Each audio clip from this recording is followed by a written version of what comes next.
What's up, Mom? How's it going? So today I'm going to talk about my opinions on the live action Disney remakes. A lot of people ask me about these, and I think it's because I do the Mickey voice. I think I have a lot of opinions about Disney stuff. You're not wrong. I really do, but I've only ever seen 3 of them. Those 3 movies were super dear to my heart when they came out in the 2D format, and they're still extremely dear to my heart now, even their live action form. So let me talk about the 3 that I've seen. So I've seen The Lion King, most recent one.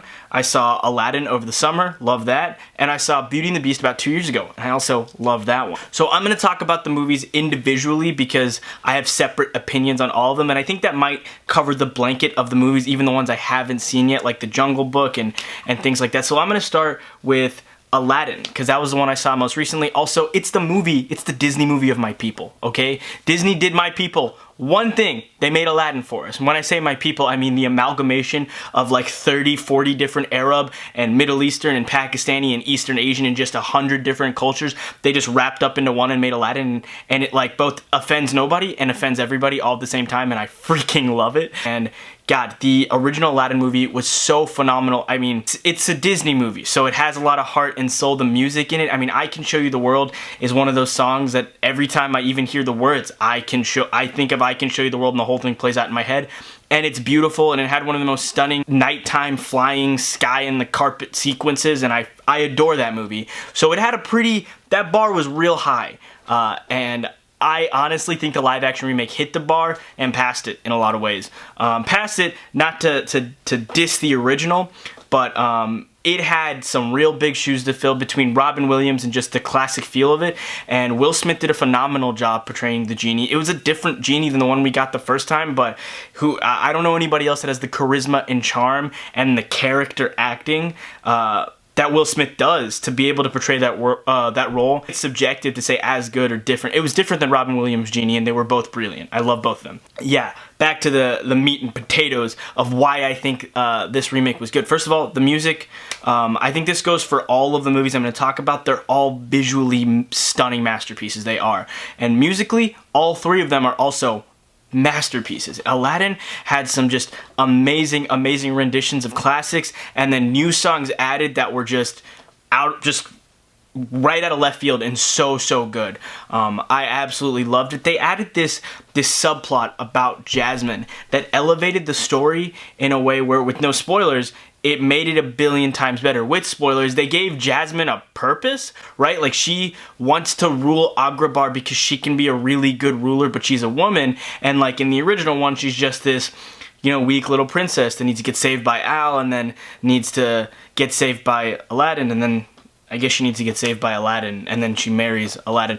So like, the original one didn't have depth and nuance that storytelling today tends to. The live action remake rectified that, and they gave her this phenomenally satisfying arc, right? And it was cool. I love that movie. So moving on from that, let's talk about my thoughts on Beauty and the Beast. Now, I saw Beauty and the Beast 2+ years ago, 2017 March, like right when that movie had came out. Here's the level of enjoyment I was feeling while watching Emma Watson be Belle. Belle, who is easily my favorite Disney princess. I mean, I literally named my cat after Belle. Like, I loved Belle so much. So I went to this movie, and I was on a double date with my best friend, his girlfriend, and then my girlfriend at the time, and like, I did not pay any attention to her at all. I got in trouble afterwards because apparently my best buddy and his girlfriend were holding hands the whole time, and I had like a giant tub of popcorn that I was literally just eating like this the entire movie. And apparently at one point I put it down and she just stared at me. Y'all, I remember her staring at me, and I was like, I don't know what her deal is. So yeah, I just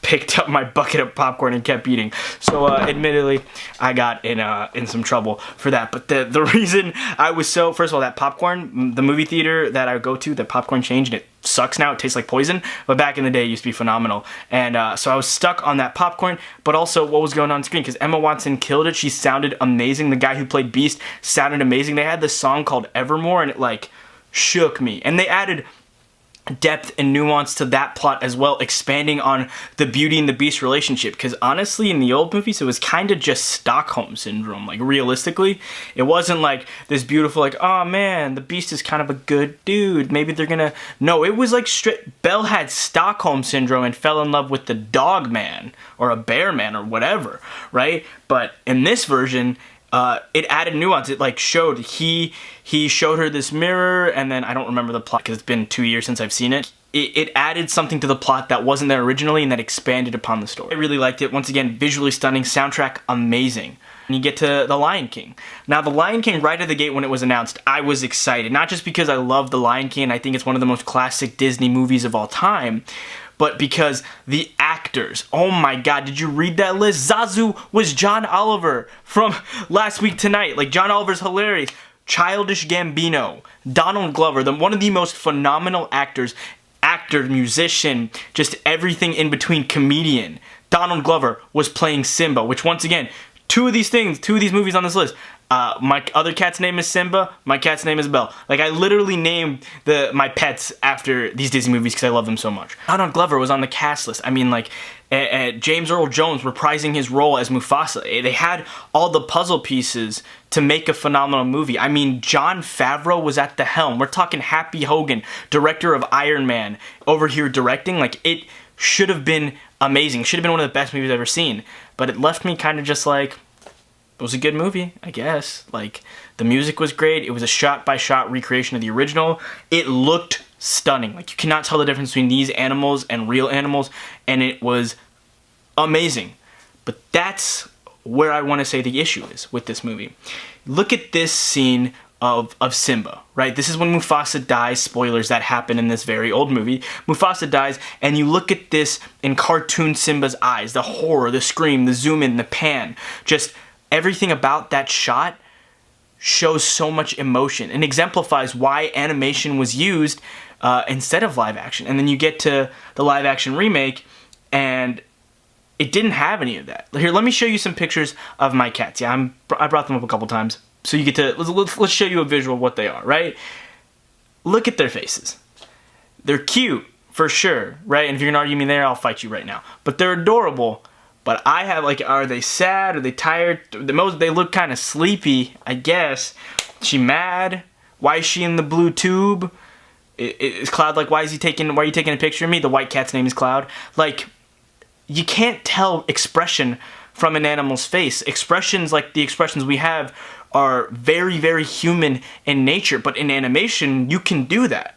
But with a live action recreation to, like, just make animals look like humans, you lose that magic. And I think that is specifically what was lacking out of that remake, right? It had all the puzzle pieces to be a phenomenal movie, and it was good, I guess.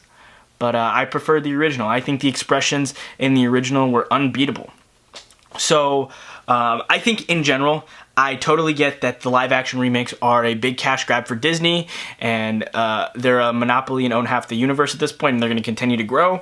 And I get it, but I think that they've done some really cool things. Like, I love the Beauty and the Beast remake, and I love the Aladdin remake almost as much as I love the originals. And I think they added something special to the story. And if they continue to do that, take these really two-dimensional characters, both literally and figuratively, and give them that third dimension. You know, give Jasmine a purpose, right, beyond just being Aladdin's princess. Give Belle and Beast's relationship nuance. Give them real reason to fall in love with each other. And then you have a better story, a more compelling story in this day and age. Storytelling back in the day was very, very black and white, cookie cutter, good guy, bad guy. Everybody was this. Every anti-hero was a villain. You know, like, it never had the nuance that storytelling does now. I could do a whole other rant about how animation is kind of looked down on as almost a children's medium in today's culture, and that it's not, between shows like Young Justice and Avatar: The Last Airbender that constantly show you that animation can tell 10 times more adult stories than an actual live action adult version of it could. But once again, save that for another video that I'm gonna go off on. Thank you so much for listening to my opinions on what I think of Disney live action remakes. Love you guys so much, and I will catch you tomorrow with another upload. Later.